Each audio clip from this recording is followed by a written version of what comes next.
Karibu upate elimu ya Biblia ili ukue kiroho. Tafadhali usisahau kusubscribe ili upate notification au taarifa mara tunapo upload au pandisha mafundisho. Leo nina ujumbe maalum kwa ajili ya kina baba wote.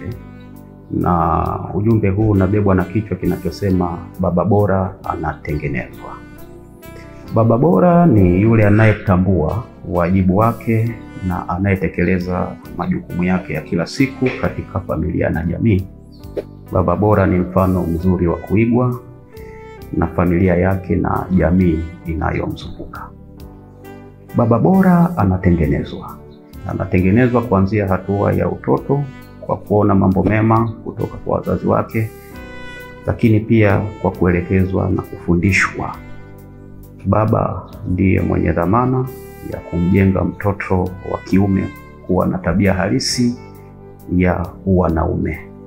Baba ndiye mwenye dhamana ya kumjenga mtoto wa kiume kuwa mpambanaji katika maisha, kuwa kiongozi na baba bora wa baadaye. Nafasi na nguvu ya baba inatokana na mila na desturi zetu za Kiafrika zinazomfanya mtoto wa kiume atambulike kuwa mwanaume. Hata hivyo, kina baba wenye kutekeleza wajibu huu ni adimu sana katika jamii yetu ya leo. Majukumu mengi wameachiwa kina mama. Hali hii inaweza kuchangiwa pia na jitihada za kuwawezesha mabinti ambazo haziendi sambamba na uwezeshaji wa vijana wa kiume. Matokeo yake ni kushuka kwa hadhi ya baba na kuwako kwa vijana wengi wa kiume wasiojitambua, vijana tegemezi, wasiowajibika, wenye kutaka kulelewa au wenye kupenda maisha mteremko, wengine wanasema maisha ya kitonga. Lakini pia matokeo yake ni kuwa na vijana wa kiume wasiojali baba zao. Hali hii inaharibu utambulisho wa mtoto wa kiume katika familia na jamii.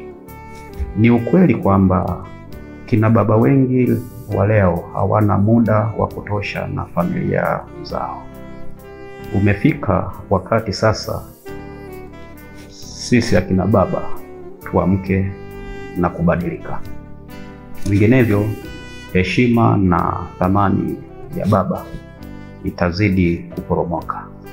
Mamlaka ya ubaba Mungu ambayo amempatia mwanamume tangu kuumbwa kwa ulimwengu huu yanaweza kupotea katika kizazi cha sasa na kizazi kijacho, na matokeo yake tunaweza kujikuta tunakuwa wasindikizaji wa wanawake.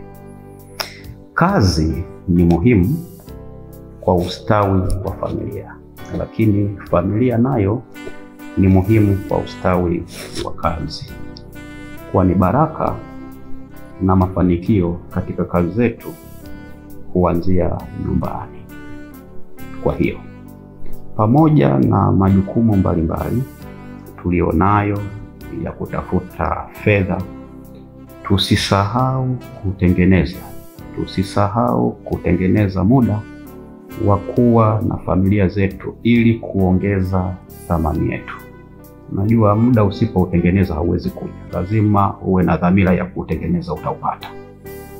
Tusisahau jambo hili, ni muhimu.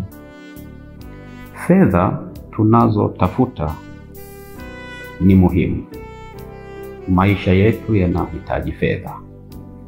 Lakini ni muhimu tutambue kwamba fedha tunazozitafuta ni muhimu zilete furaha nyumbani, zilete furaha katika familia, zisilete upweke.